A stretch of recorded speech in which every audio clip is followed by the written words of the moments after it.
আসসালামু আলাইকুম, আমি সাওদা আর সবাইকে ওয়েলকাম জানাচ্ছি আমার ফুড ল্যাবে।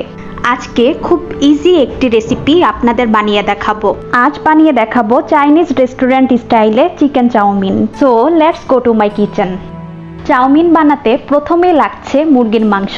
এখানে 150 গ্রামের মতন মুরগির বুকের মাংস আছে। এর সাথে 1 চা চামচের মতন আদা বাটা ও রসুন বাটা, 1 টেবিল চামচ সয়া সস, 1/2 চা চামচের মতন গোলমরিচের গুঁড়া, 2 টেবিল চামচ কর্নফ্লাওয়ার ও সামান্য লবণ দিয়ে ভালোভাবে মিশিয়ে নিব। 10 থেকে 15 মিনিটের জন্য মেরিনেট করে রাখবো। এবার একটা সস বানিয়ে নিব।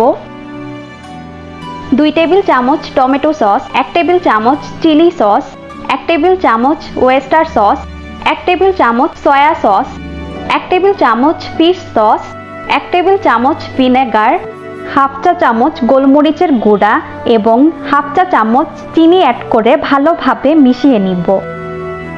ফিশ সস আপনারা চাইলে স্কিপ করতে পারেন, এটা অপশনাল, না দিলেও চলবে। সস প্রিপেয়ার হয়ে গিয়েছে আর এখন নুডলস সিদ্ধ করে নিব। পানি যখন ফুটতে শুরু করবে তখন 1 টেবিল চামচ তেল ও লবণ অ্যাড করব। তেল অ্যাড করার জন্য নুডলসগুলো একটার সাথে একটা লেগে যাবে না। এবার নুডলস অ্যাড করব।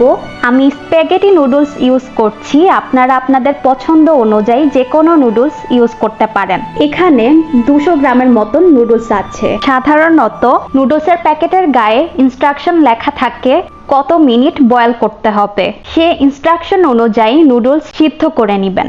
নুডলস সিদ্ধ হয়ে গিয়েছে আর এখন চুলা থেকে নামিয়ে পানি ছেঁকে নিব। চুলায় 3 টেবিল চামচ পরিমাণ তেল অ্যাড করেছিলাম। এখন মেরিনেট করে রাখা চিকেনগুলোকে হালকা ভেজে নিব। ভাজা হয়ে গেলে চিকেনগুলোকে একটা বাটিতে তুলে নিব। এ পর্যায়ে অ্যাড করব একটা ডিম, অ্যাড করব 1 চিমটি গোলমরিচের গুঁড়া আর লবণ। এখন ডিমটাকে স্ক্রাম্বল করে নিব। ডিমগুলোকে এখন একটা বাটিতে উঠিয়ে নিব। এ পর্যায়ে অ্যাড করব 2 টেবিল চামচ পরিমাণ রসুন কুচি, অ্যাড করব 2 টেবিল চামচ পরিমাণ পেঁয়াজ কুচি। 1 থেকে 2 মিনিটের মতন সটে করে নিব। দিয়ে দিব 1 কাপ পরিমাণ বাঁধাকপি কুচি, দিয়ে দিব 1/2 কাপ গাজর কুচি, অ্যাড করব 1/2 কাপের মতন ক্যাপসিকাম এবং 2 টেবিল চামচের মতন কাঁচামরিচ কুচি। দিয়ে দিব 1/2 চা চামচের মতন গোলমরিচের গুঁড়া এবং লবণ।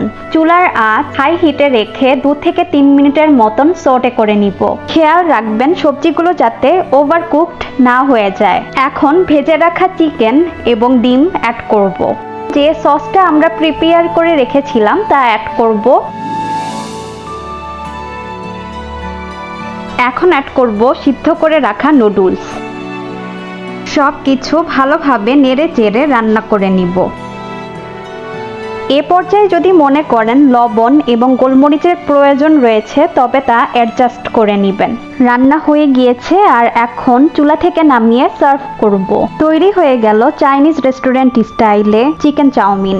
চেষ্টা করেছি সহজভাবে রেসিপিটি আপনাদের সামনে উপস্থাপন করার। আর ভিডিওটি ভালো লেগে থাকলে আপনাদের কাছ থেকে লাইক, কমেন্ট অ্যান্ড শেয়ার আমি তো ডিজার্ভ করি, তাই নয় কি? আরও নতুন কিছু রেসিপি পেতে অবশ্যই আমার চ্যানেলটি সাবস্ক্রাইব করে পাশে থাকুন। ধন্যবাদ সবাইকে সাথে থাকার জন্য।